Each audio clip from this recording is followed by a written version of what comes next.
legislation. Legislation in general. Generally speaking, legislation has been formed from two words, legis and legis, which means law, and Latin that means making. Legislation as a source of law, but legislation as the source of law is very strict concept according to which only the lawmaking by an authorized body or defined persons will be termed as legislation. Types of legislation. Legislation can be done by many different authorities, and on the basis of that there has been a differentiation done between various types of legislation. Broadly, legislation can be divided into two categories: supreme legislation and subordinate legislation. These are the types of legislation.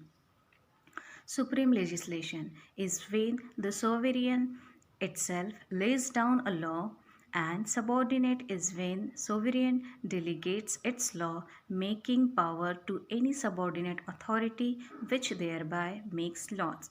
These types of legislation have been discussed in details below. Supreme legislation. Lawmaking by the supreme authority of state or sovereign itself is called supreme legislation.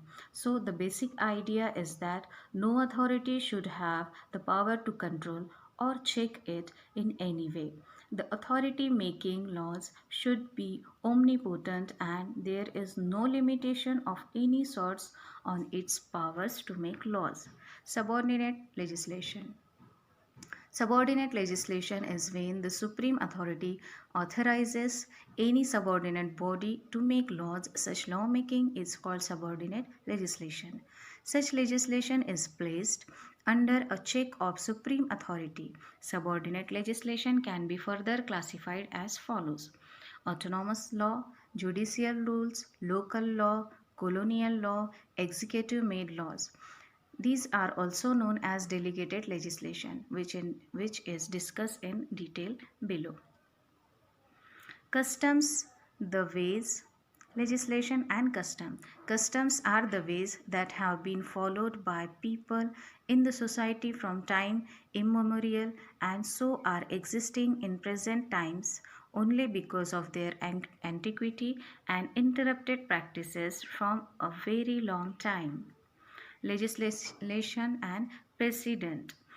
Precedents are the judge made laws which are laid down by the court in the form of its judgment and can be made on the cases to cases basis. Courts are not the power lawmaking authority, but sometimes while deciding a case, necessity is felt by the courts to lay down certain rules, regulations and procedures. According to Salman, case laws with all its imperfections has at least this merit, that it remains in living contact with reasons and justice of matters and draw from these sources of flexibility and powers of growth and adaptation which are too much wanting in the litera scripta of the enacted law. According to Gray, case law is not only superior to statute law, but all the laws is judge-made laws. Conclusion. Hence, it may be concluded that legislation, being an important source of law, means laying down or enacting with laws in a codified form by the sovereign or by any other authority to whom it delegates its powers. Thank you.